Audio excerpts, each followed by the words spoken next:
నమస్కారం, శ్రీమాత్రే నమః. ప్రస్తుతం మనం శ్రీ శ్రీ శ్రీ ఆనంద శివకామేశ్వరి సన్నిధానంలో ఉన్నామండి. ప్రస్తుతం మనతో పాటు ఉన్నారు మాతాజీ శ్రీ శ్రీ శివకామేశ్వరి ఆనందమయ్య అమ్మ. వారితో మాట్లాడదాం. అమ్మ నమస్కారం. శ్రీమాత్రే నమః.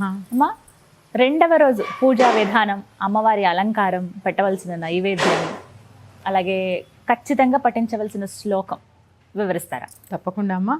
యాదేవి సర్వభూతేషు కాంతి రూపేణ సంస్థిత నమస్తశ్యై నమస్తశ్యై నమస్తశ్యై నమో నమః. రెండవ రోజు అలంకారము గాయత్రీదేవి, అలాగే నవదుర్గల్లో తీసుకుంటే బ్రహ్మచారిణి దుర్గా. మనం ఎక్కువ దేవాలయాల్లో గాయత్రీదేవినే చూస్తూ ఉంటాము. గాయత్రీదేవి ఆవిడకి చక్కగా చూడండి 5 ముఖములు ఉంటాయి. ఒక చేతిలో యజ్ఞోపవీతాన్ని కూడా ధరించి ఉంటుంది. ఇక్కడ ఆ ముఖముల యొక్క ప్రత్యేకత తెలుసుకుందాం. 4 ముఖములు 4 వేదములు. 5వ ముఖము పరమాత్మ యొక్క తత్వము. ఈ 4 వేదములు కలిపితే వచ్చేదే పరమాత్మ యొక్క తత్వము. ఇది చెప్పేదే మనకి గాయత్రి. మన జీవితంలో మనం ఏ పని చేసినా శాస్త్ర సమ్మతమైనది చేయాలి అంటే వేదాలని అనుసరించవలసిందే. అంటే మనం ఇక్కడ అందరము తప్పకుండా గాయత్రిని అనుసరించవలసిందే. ఇదైతే ఖచ్చితం. గాయత్రీదేవి మనకి జ్ఞానాన్ని, అలాగే బుద్ధి కుశలతని, ఎందుకంటే జ్ఞానానికి ప్రతీక కదా ఆవిడ, బుద్ధి కుశలతని ప్రసాదిస్తుంది. ఓం గాయత్రీ మాత్రే నమః అనే నామాన్ని చక్కగా ఈరోజంతా చదువుకోండి.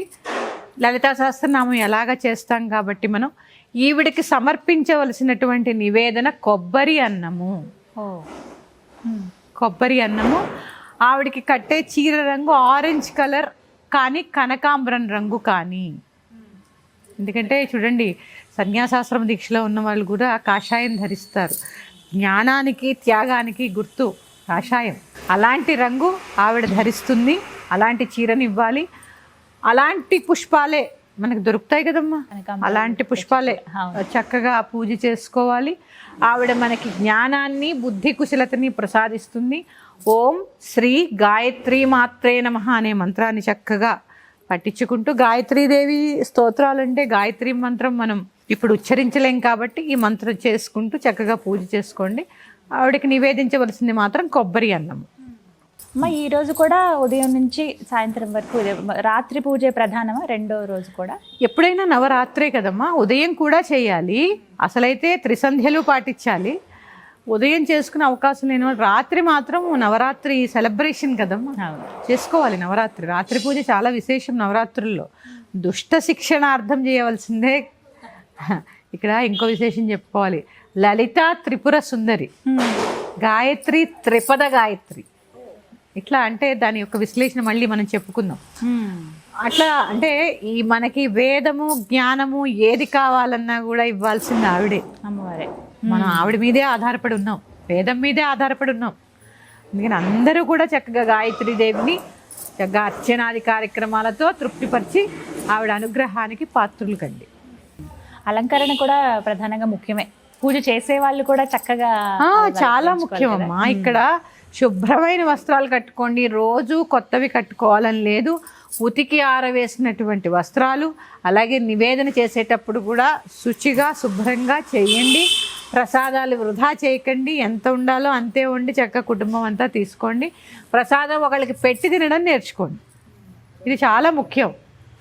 ఎవరైనా మీరు ప్రసాదం తినడం సమయానికి వస్తే ప్రసాదం ముందు వాళ్ళకి పెట్టి చేయ తర్వాతే మీరు భుజించండి. అదైతే ఖచ్చితంగా. ప్రసాదం ఎప్పుడు పెట్టి తినాలి, అందుకే ప్రసాదం.